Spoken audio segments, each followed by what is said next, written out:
tempo para o seu 9º ano na Comunidade das Nações Valparaíso. Amém? Então eu conto com vocês. Eu agora, sem mais delongas, gostaria que você ficasse de pé e você desse uma grande salva de palmas para o pastor Anderay Nobre. Glória a Deus.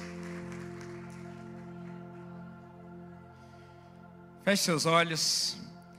Pai, nessa noite nós te agradecemos por aquilo que o Senhor já tem realizado. Te agradecemos pelo teu amor, pela oportunidade que o Senhor tem nos dado de ouvirmos a tua palavra, fortalecer a nossa fé em ti e de sustentar a nossa fidelidade no teu amor, recarregar as nossas energias e descobrir quem nós somos em ti. Fortalece-nos, Pai.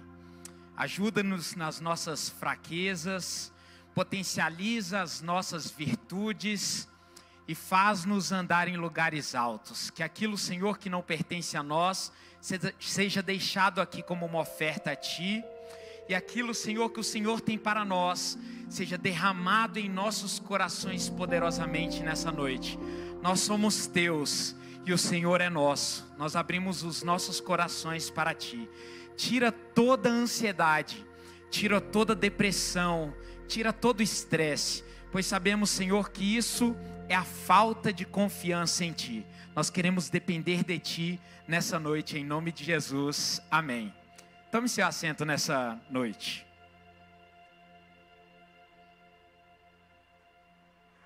Que tristeza. Vocês ouviram, irmãos, esse meme do Fernando Dávila? Que tristeza. Irmãos, eu vou ler um texto aqui que encontra-se em 2 Coríntios capítulo 4, no versículo 8 e 9, que diz: de todos os lados somos pressionados, mas não desanimados. Ficamos perplexos, mas não desesperados. Somos perseguidos, mas não abandonados. Abatidos, mas não destruídos. Esse é o texto que introduz a mensagem de hoje para fortalecer os nossos corações. E essa mensagem do Fernando Dávila foi ele tentando lacrar, né, num dos debates. Que tristeza, virou um meme, né? Nós não podemos nos deixar abater pelas circunstâncias que nos cercam.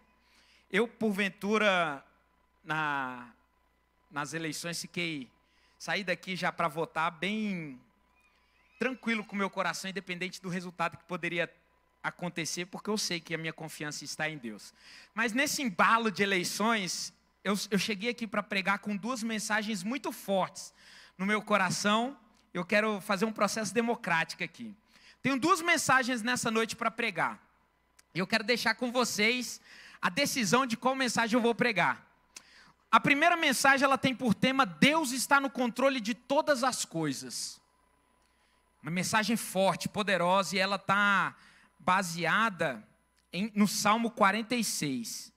E a segunda delas é uma mensagem que tem por título: em que circunstâncias Deus se recusa a ouvir as nossas orações. E ela tem por título, ela está baseada em Jeremias capítulo 11, versículo 11. E também tem uma palhinha lá em Jeremias capítulo 14, quando Deus ele proíbe Jeremias de orar. As 2 mensagens, elas são muito fortes. E eu vou deixar com vocês escolherem em processo democrático. Qual das 2 mensagens vocês gostariam de ouvir nessa noite? Calma aí, vamos por partes. Quem gostaria de ouvir Deus está no controle, levanta a mão aí. Ó, muita gente. Não vou contar. Eu sou o TSE aqui nesse momento. Deus está no controle, levanta a mão. Deus está no controle, baseado em Salmo 46. Levantei de novo. Agora, em que circunstâncias Deus se recusa a ouvir as nossas orações? Jeremias 11.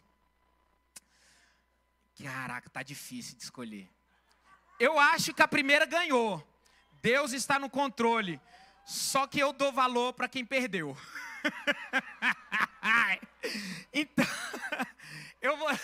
eu não sei porquê, mas eu estou dando um valor para quem está perdendo nessa noite, eu não sei porquê. Eu vou deixar essa Deus estar no controle em outro momento, porque eu estou com uma dosinha de quem perdeu ultimamente. Né? Eu tô nessa. Até porque essa Deus está no controle no Salmo 46, eu já preguei em outro momento. Foi inclusive no início da pandemia. Eu ia pregar, essa foi minha primeira opção de pregar Deus está no controle, baseado em Salmo 46. Mas, eu falei isso no início da pandemia, quando eu falei sobre o número de mortos em outras pandemias, né? Por exemplo, na peste negra, ou na gripe de Hong Kong, que matou 1 milhão de pessoas, na gripe asiática, que matou 2 milhões de pessoas em um ano, de 1957 a 1958. Eu preguei ela na época que os cultos ainda estavam sendo só online, né? E eu ia trazer de novo essa mensagem. Mas, novamente, vocês lembram quando na outra quarta-feira eu preguei em 2 Crônicas lá, se meu povo que se chama pelo meu nome se humilhar? Eu ia pregar nesse texto em Jeremias capítulo 11. Como ela foi a menos votada, eu vou pregar hoje nesse texto. Em que circunstâncias Deus se recusa a ouvir as nossas orações?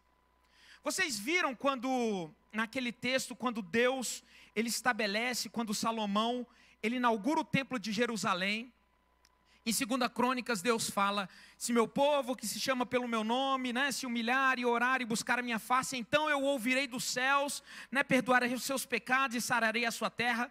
E eu falei que é uma condicionante, né, que se o povo se humilhar, Deus estaria disposto a ouvir as orações e, independente do que o povo fez, Deus iria estar disponível. Mas vamos para Jeremias capítulo 11, no versículo 11, a partir do versículo 9. Eu vou ler na Almeida Revista Atualizada, tá? Diz assim: disse-me ainda o Senhor, uma conspiração se achou entre os homens de Judá, entre os habitantes de Jerusalém. Tornaram as maldades de seus primeiros pais, que se recusaram a ouvir as minhas palavras. Andaram eles após outros deuses para o servir. A casa de Israel e a casa de Judá violaram a minha aliança que eu fizera com seus pais. Aí vem o versículo 11, que parece entrar em contradição com aquilo que eu falei naquela quarta-feira. Que eu disse, né, nos versículos anteriores, olha, se eu cerrar os céus, de modo que não haja chuva, e se eu mandar os gafanhotos, se eu mandar a praga, e se o meu povo, que se chama pelo meu nome, orar e buscar a minha face e se humilhar, então eu ouvirei dos céus. Ou seja, Deus estava mostrando que se houver humilhação, que se houver arrependimento, que se houver constrição de coração, Deus se mostraria disposto, disponível, amoroso, misericordioso. Mas ao mesmo tempo nesse texto ele mostra dizendo, portanto assim diz o Senhor, eis que trarei mal sobre eles, de que não poderão escapar, clamarão a mim, porém não os ouvirei. Então a cidade de Judá e os habitantes de Jerusalém irão aos deuses a quem eles queimaram incenso, e a eles clamarão, porém estes de nenhuma sorte os livrarão do tempo do seu mal. Porque, ó Judá, segundo o número das suas cidades, são os teus deuses. E aí no versículo 14, né, Deus fala para Jeremias o profeta, tu, pois, não ores por esse povo, nem levantes por ele clamor, nem oração. É Deus proibindo o profeta de orar pela nação. Olha que estranho, né? Porque não os ouvirei quando eles clamarem a mim por causa do seu mal. Não parece incoerente, irmãos, esse texto com o texto de 2 Crônicas, quando Deus se mostra favorável? Não parece um segundo Deus? Não parece uma segunda situação? E aí ele continua dizendo no versículo 15, que direito tem na minha casa minha amada, ela que cometeu vilezas? Acaso, ó amada, votos e carnes sacrificadas poderão afastar de ti o mal? Então, saltarias de prazer, o Senhor te chamou de oliveira verde, formosa, por seus deliciosos frutos? Vamos avançar um pouco no capítulo 14. E aí, Jeremias, um profeta chorão e amado do seu povo, que amava o seu povo, mesmo sendo vilipendiado, jogado no meio da cisterna, sofrendo abuso, sofrendo perseguição, né? E os reis querendo matar Jeremias. Jeremias era um rei Jeremias era um profeta que, mesmo sofrendo perseguição por falar a verdade, falaram: ô povo burro, desculpa a expressão, ô seus ignorantes, vocês estão sendo, rebeldes contra o Deus de vocês, ainda dá tempo. Se vocês se converterem, Deus ouvirá a voz de vocês e vocês poderão, obter misericórdia. Até o ponto que Deus falou: chega, Jeremias, não ore mais por esse povo. E aí Jeremias, ele fala: não, Deus, eu vou orar, esse povo merece misericórdia, eles são a menina dos teus olhos. E Jeremias lembra a Deus da oração que Salomão fez, e lembra a Deus daquela promessa que ele fez lá em 2 Crônicas, de modo que em Jeremias capítulo 14, no versículo 7, a gente vê a epígrafe dizendo: rejeitada a primeira intercessão de Jeremias. Observem bem: posto que as nossas maldades testificam contra nós, ó Senhor. Isso é uma oração de Jeremias pelo povo de Jerusalém. Ó Senhor, age por amor do teu nome, porque as nossas rebeldias se multiplicaram, contra ti pecamos. É uma oração de constrição de Jeremias. Ele ora pelo Senhor, porque as nossas rebeldias se multiplicaram, contra ti pecamos. E aí ele fala: ó esperança de Israel e Redentor, seu no tempo da angústia, por que serias como estrangeiro na terra e como vindante que se desvia para passar a noite? Por que serias como homem surpreendido, como valente que não pode salvar?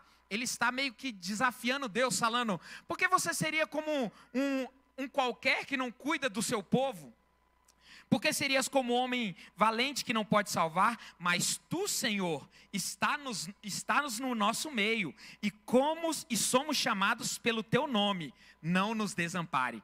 Jeremias, ele sabia tratar com o Senhor, ele estava apelando para a misericórdia de Deus, estava falando: Deus, eu sei que no fundo o Senhor quer salvar o povo de Israel. Eu sei que no fundo o Senhor diz para não orar, mas se a gente orar, o Senhor vai ouvir. Eu sei que se a gente clamar, eu sei que se eu apelar para a misericórdia, para a piedade, para a bondade do Senhor, o Senhor não vai resistir. Porque eu sei que a promessa do Senhor não volta vazia. Eu sei que o Senhor não é homem para mentir, nem filho do homem para se arrepender. Jeremias, irmãos, ele não era um tolo para saber que Deus ele ia voltar atrás. Sabe, ele conhecia Deus. Ele sabia que Deus, por mais que ele dissesse: Jeremias, não ore por esse povo porque eu não vou ouvir. Ele sabia que Deus, na verdade, ele esperava que Jeremias desse um saculejo no povo de Israel, falando: ô Israel, Deus está chegando na tampa, no limite. Deus está chegando no furor dele. Deus está chegando naquele limite de falar que vai vir o juízo. Ele está avisando que vai chegar um momento que, se não houver uma comoção pública, coletiva e geral, não vai adiantar uns gatos pingados, uns 58 milhões, apenas para fazer a diferença. É necessário acontecer como aconteceu na Síria. É necessário que toda a população se converta. Entenderam a diferença? Por que a oração de Jeremias foi rejeitada? Eu já estou dando spoiler do final. Eu não consigo guardar o final do... Era para eu ter feito mistério, velho. Mas vocês esqueceram essa parte que eu falei do final, que era para eu ter feito mistério desse ponto. Finge que vocês esqueceram essa parte que eu falei, mas vamos lá. Então Deus rejeita a oração de Jeremias. Vamos ver por quê, né? Está aqui. Mas tu, ó Senhor, está em nosso meio e somos chamados pelo teu nome, não nos desampare. Assim diz o Senhor sobre esse povo. Então Jeremias orou, esperando que Deus fosse atender a oração unilateral e poderosa de Jeremias. Jeremias falou: não, Deus vai me atender, porque eu sou o profeta de Deus, eu sou o representante do povo de Israel, independente de como Israel estava indo. Mas aí Deus vira e fala: assim diz o Senhor sobre esse povo: gostam de andar errantes e não detêm os pés, por isso o Senhor não se agrada deles, mas se lembrará da maldade deles e lhe punirá o pecado. Disse-me ainda o Senhor: não rogues por esse povo, para o bem dele. Ou seja, não quero, Jeremias, que você rogue pelo bem desse povo. Quando jejuarem, não ouvirei o seu clamor. E quando trouxerem holocaustos e ofertas de manjares, não me agradarei deles. Antes, eu os consumirei pela espada, pela fome e pela peste. Então, disse eu: ah, Senhor Deus, eis que os profetas lhe dizem: não verei espada, nem tereis fome, mas vos darei verdadeira paz neste lugar. Aqui a gente começa a ver o porquê Deus falou isso. E a gente começa a entender o título dessa mensagem. Porque, em que circunstâncias Deus se recusa a ouvir as nossas orações? Parece mesmo que existem dois deuses. Um Deus de humor variado, em que em alguns momentos Deus está alegre, feliz, radiante, e parece como se fosse nós, que em alguns momentos estamos tendentes a atender os desejos da nossa amada, mas em algum momento ela pisa no nosso calho e a gente vira a cara em burro e fala: não quero mais fazer aquilo que eu disse. Mas Deus não é homem para que minta, nem filho do homem para que se arrependa. Deus não volta atrás nas suas palavras, Deus não muda a sua disposição, e quando Ele diz que vai abençoar, Ele abençoa. Quando Ele diz que vai reter a bênção, Ele retém a bênção. Nós sabemos sim que existem algumas disposições de Deus que elas estão disponíveis a serem modificadas a despeito da oração do seu povo. Um caso disso é a oração do rei Ezequias, que ele estava determinado a encerrar o ciclo de vida de Ezequias, mas a oração que Ezequias fez alterou o curso da história. Mas a vontade de Deus soberana, ela não muda.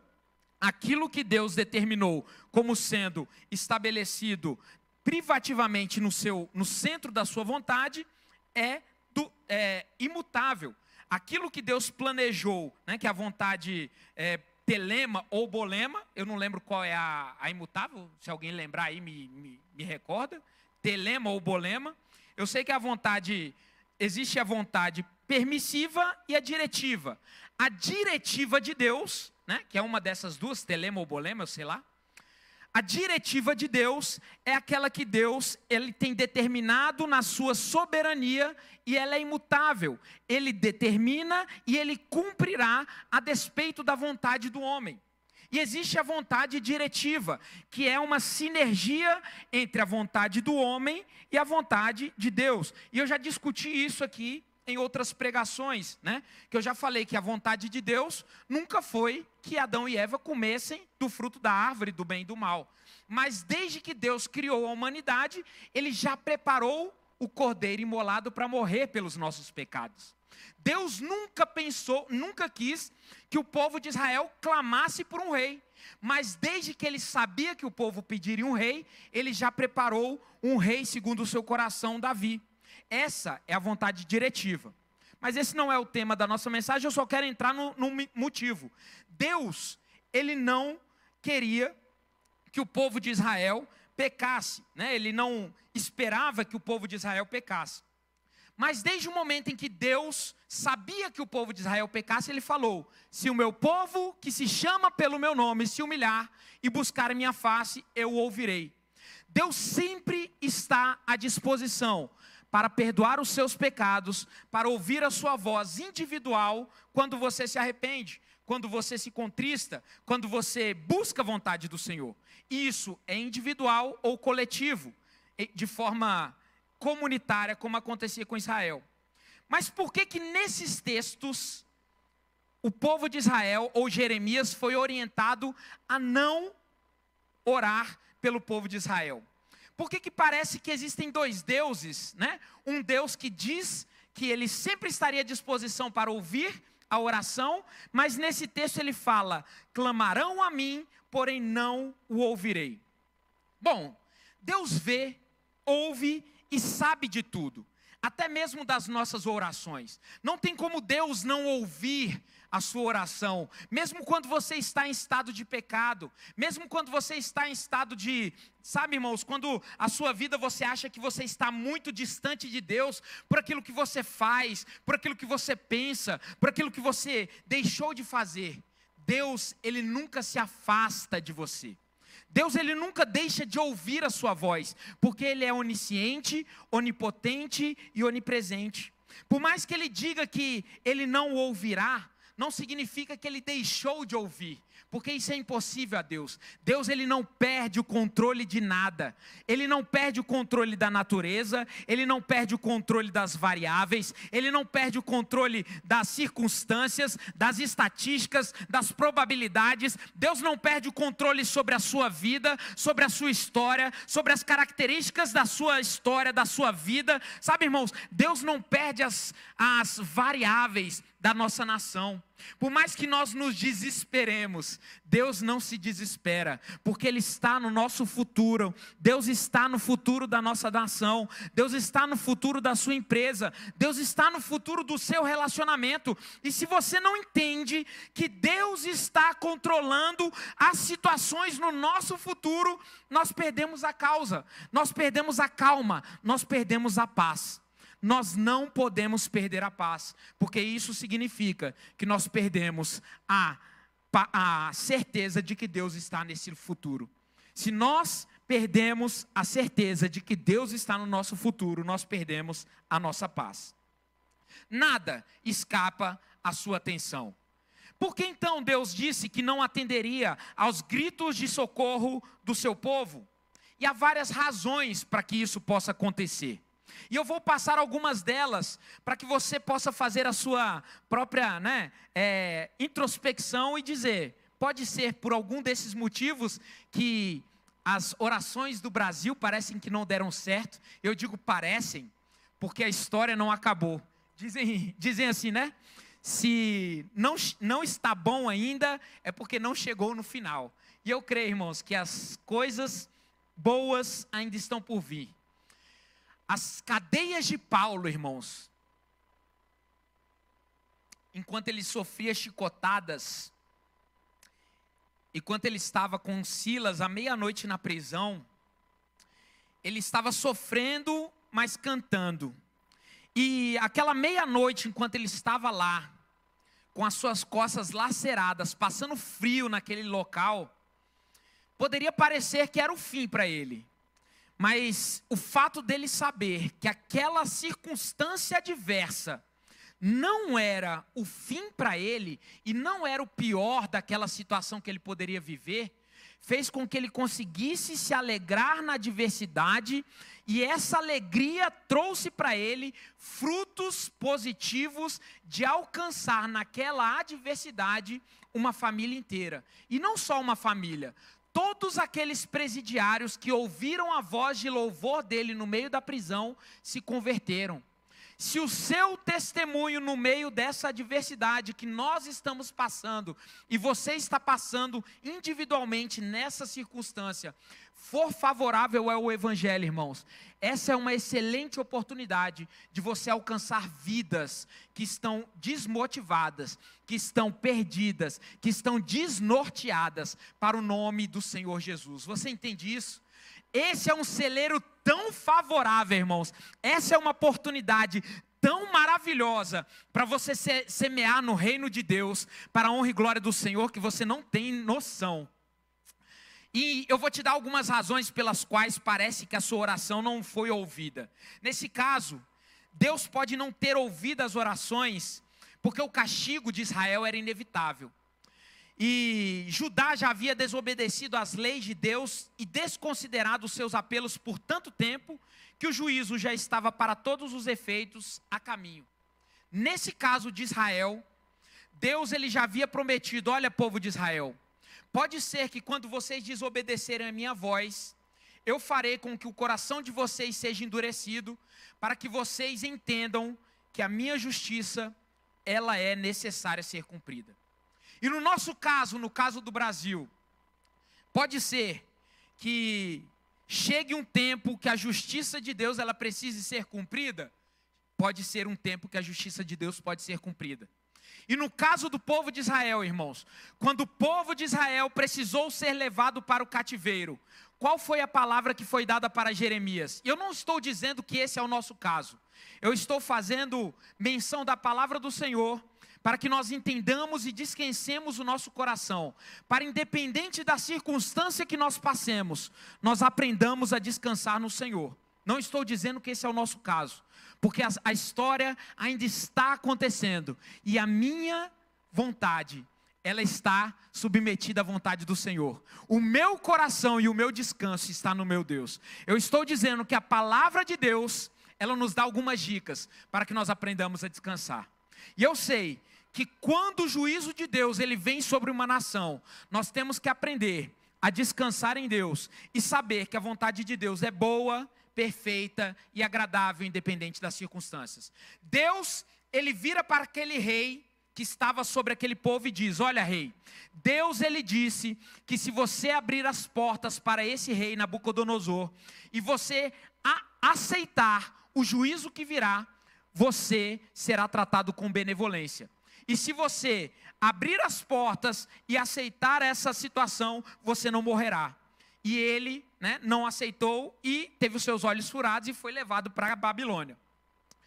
Aquele povo que foi levado cativo para a Babilônia, Deus ele mandou Jeremias escrever uma carta para aquele povo dizendo: povo de Jerusalém que está no cativeiro, prosperem, façam casas, trabalhem, multipliquem, plantem, porque o Senhor manda que vocês prosperem. Na adversidade, Deus manda que o seu povo prospere.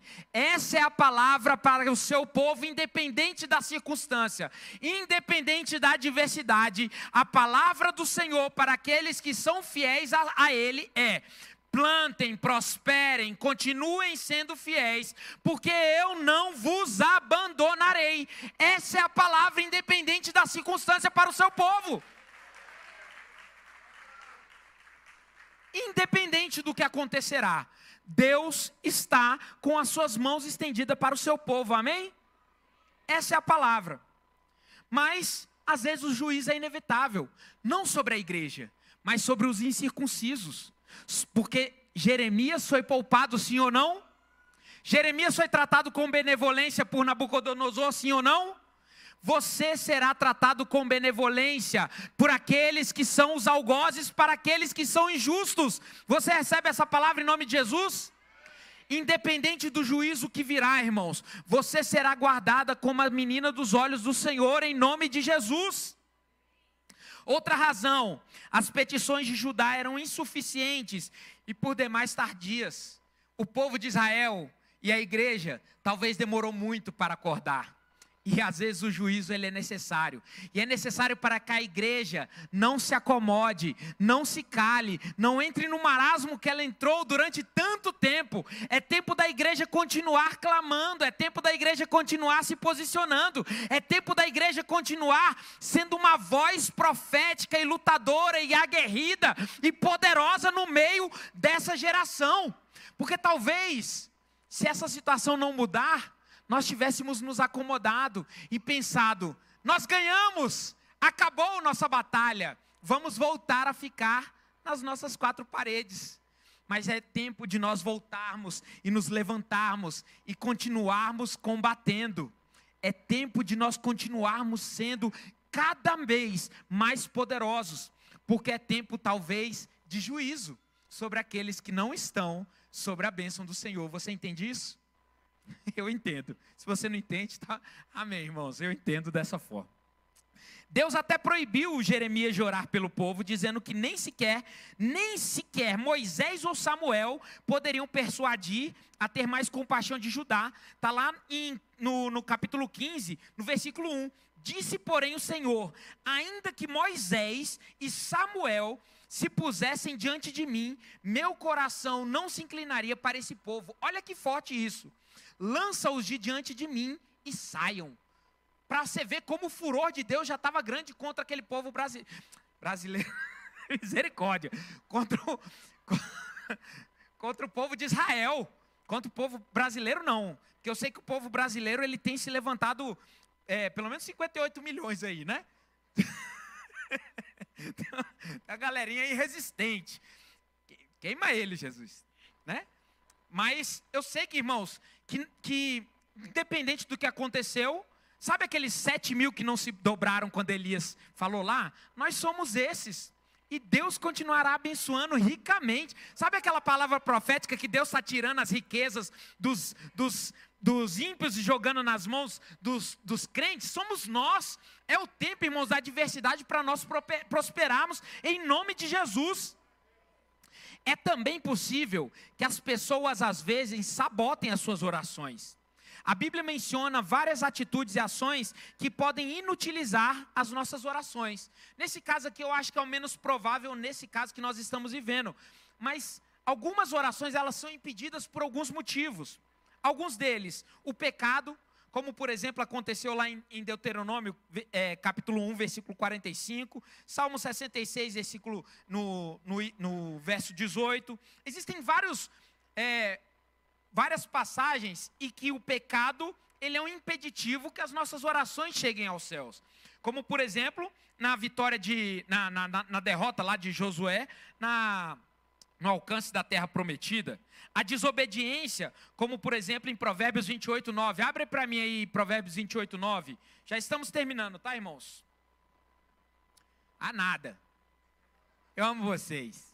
Provérbios 28, 9. Só para a gente contextualizar. Se der para botar aí, né? Provérbios 28, 9. A desobediência é um motivo pelo qual as nossas orações, elas podem ser interrompidas ou podem não ser ouvidas. Se alguém se recusa a ouvir a lei, até as suas orações serão detestáveis. É o que diz a palavra. A hipocrisia e a insinceridade são motivos pelos quais as nossas orações também são não ouvidas. A hipocrisia é aquele caso lá de Lucas, né? Do fariseu e do publicano. Os falsos motivos, né? Como Mateus capítulo 6, versículo 5 e 6, a falta de fé, como está em Hebreus capítulo 11, versículo 6, Tiago 1 e 6, ou mesmo os problemas conjugais. Abre para mim 1 Pedro capítulo 3, versículo 7. 1 Pedro 3, 7. Caraca, difícil sair. 1 Pedro 3, 7. Quase um trava-língua.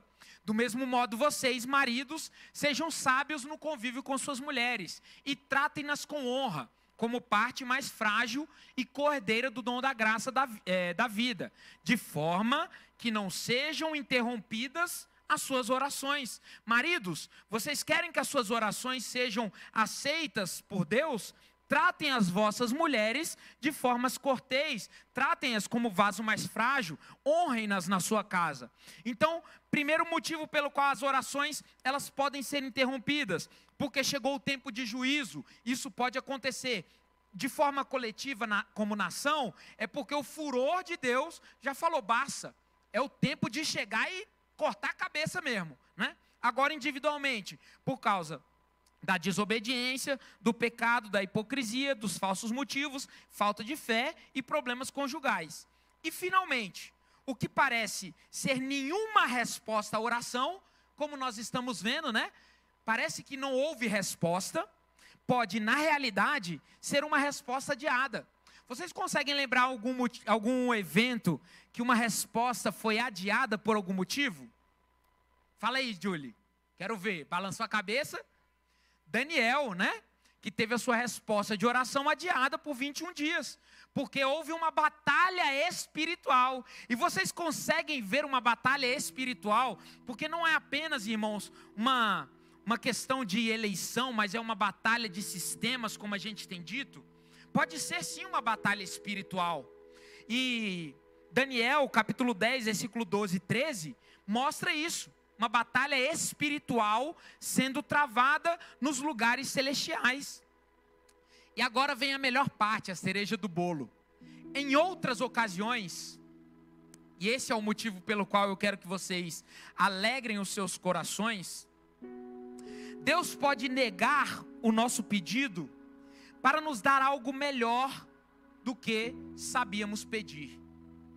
Talvez as nossas orações elas são interrompidas ou elas não são atendidas naquele momento, e a Bíblia nos diz isso, que nós oramos e não recebemos, porque oramos mal, para nos satisfazer nos nossos próprios deleites. Orais e não recebeis, porque orais mal, pedis mal. Tiago fala isso. E muitas vezes nós somos bem intencionados nas nossas orações. Nós temos boa vontade naquilo que nós pedimos, nós temos boas intenções e achamos que as nossas orações, naquilo que nós pedimos, é o melhor. Mas Jesus, ele também pediu algo nos seus últimos momentos de vida, pedindo para que o Pai o afastasse do sofrimento da cruz, pedindo para que, se fosse possível, ele fosse retirado do sofrimento, porque ele sabia que ia sofrer. Ele sabia que ele seria martirizado, que ele seria crucificado, e ele queria poupar o seu corpo físico, ele queria poupar a sua humanidade da humilhação, da vergonha, da exposição. Jesus queria poupar a sua parte humana do sofrimento, porque talvez como criança, ele já tinha caído, ralado o joelho, e tinha sentido a dor física.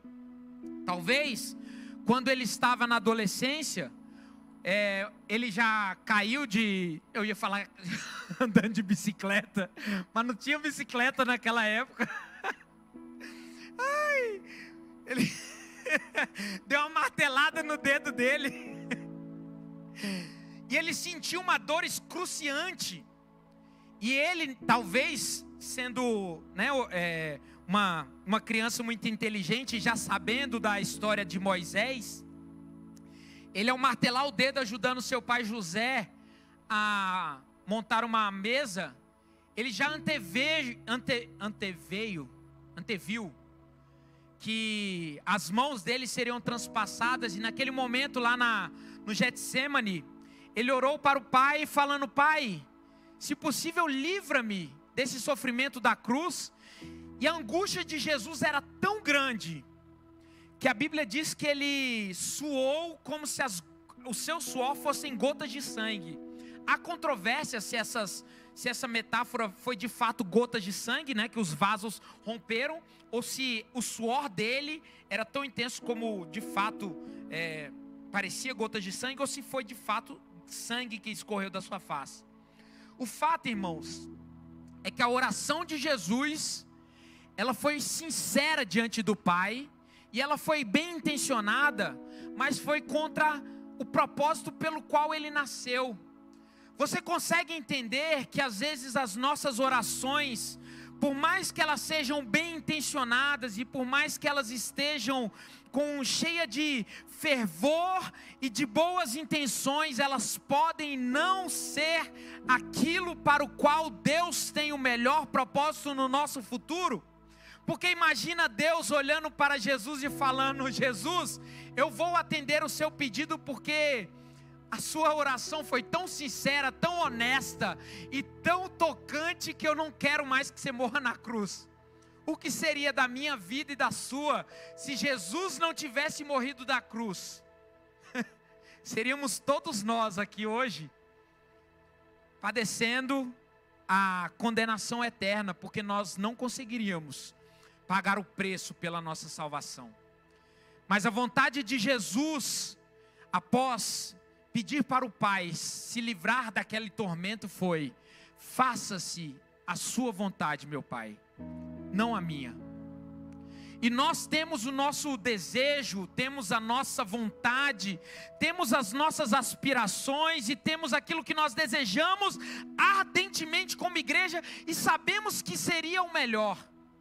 Mas nós temos diariamente que dizer: apesar da nossa vontade, apesar de sabermos o que nós acreditamos ser o melhor, nós nos colocamos diante da tua vontade, Pai, e dizemos: faça-se a tua vontade e não a nossa. Se coloque de pé nessa noite. Que nós aprendamos nessa noite a tirar todos os embaraços que nos impedem de fazer a vontade de Deus.